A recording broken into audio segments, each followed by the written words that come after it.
welcome to my channel. I have another prepping video for you guys. I have a whole playlist that I have started adding to in the last few months, all about prepping and preparing and making sure that you and your family are ready for any type of emergency that may come up. The first thing we think of when we begin preparing is food and water, making sure we have enough food and water to sustain our family for, an amount of time that you decide is the amount of time you want to prepare for.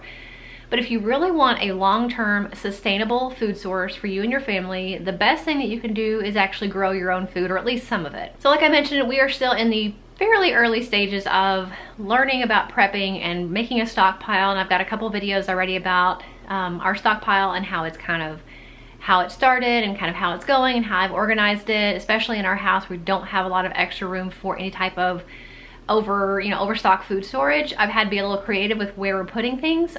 So of course, when I was thinking about food for our family, I had already wanted a garden anyway. I've been thinking about that the last few summers, but especially now, I think it's even more important and gonna have even more value for us in our prepping journey if we're able to grow some of our own foods. I specifically wanted a raised garden planter because we have very limited yard space and we have a lot of bunnies that live in our yard all throughout the year, and our dog Loki, I was afraid, would get into the garden and ruin it or eat the food or both. So I really knew that I wanted one that was up on legs so that I could keep it up off the ground and protect it from any animals that may be in the area. I definitely don't have a whole lot of room for a typical garden, and I didn't even have a lot of room for a raised garden planter. But the one that I ended up choosing from Amazon is not gonna take up a whole lot of space, but if it ends up working out and being something that I'm actually able to make work for us, then I definitely could get a couple of them and grow even more food. But this is the one that I got from Amazon.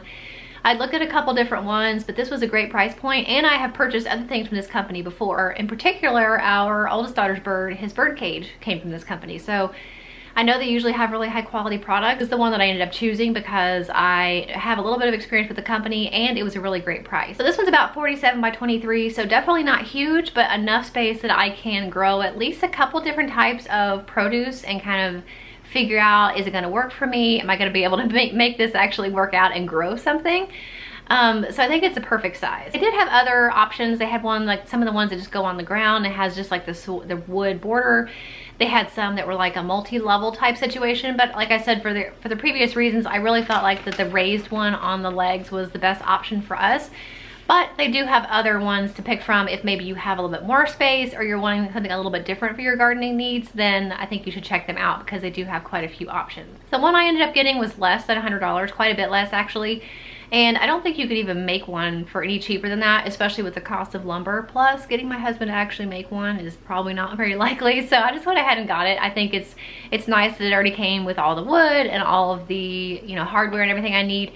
And it's 100% fir, which is really nice. It smells really good, and I think that's gonna be a good long-term material to have, is wood versus some of the metal ones. And so somebody like me who's not even enough of a gardener to know that I would have needed drain holes, even there's already drain holes that are drilled in the bottom of this planter. So I am like just very, very like as new as you can come to gardening. So I have really no clue what I'm doing. I would not have even thought probably to drill drain holes, but this one already comes pre-drilled, so it's just something else I don't have to worry about. So we're probably gonna start out by planting carrots, cucumbers, and tomatoes are my definite. I use a lot of tomatoes in my cooking every single day, every single week.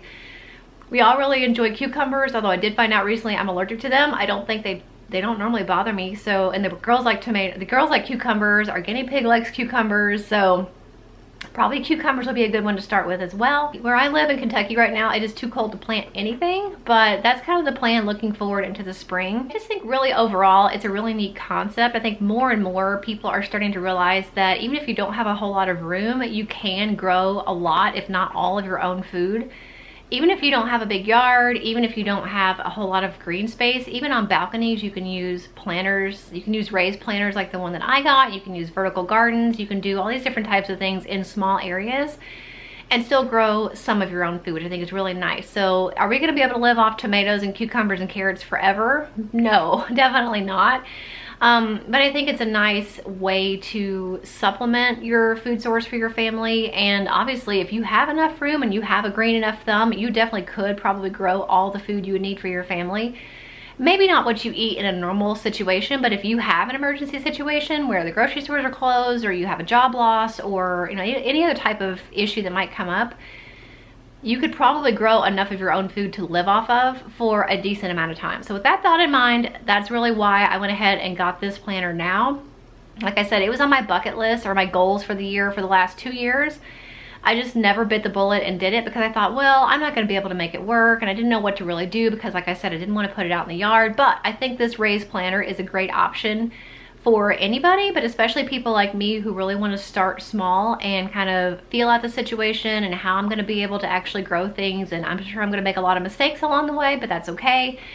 If I can even grow one thing, I'll be happy. So I recommend that you guys, when you're thinking about building a stockpile and you're thinking about preparing for any type of emergency that may happen, think about stuff that you can grow on your own. That's definitely an option that a lot of us have. And like I said, even if you have a small amount of space, you can probably find some type of planter that you can use in even a small space to be able to grow at least some of your own food. So just to kind of get that ball rolling, get that thought in your head, I thought I would share with you guys today. Potentially, growing your own food could be the #1 thing that you can do to feed your family in the event of an emergency. So think about that and ways you could be growing your own food and finding your own food that does not require a grocery store. I hope it kind of got the ball rolling for you guys. If you are interested in any of my other prepping videos, make sure you check out that playlist. I'll link it for you in the description box. If you like this video, make sure you give it a thumbs up, and I will link the planter that I have in the description box if you guys want to pick up the same one that I got. It seems like a really great option, and like I said, I've gotten other stuff from that company and have always been pleased with them. So make sure you check that out, and I'll see you in the next one. Bye.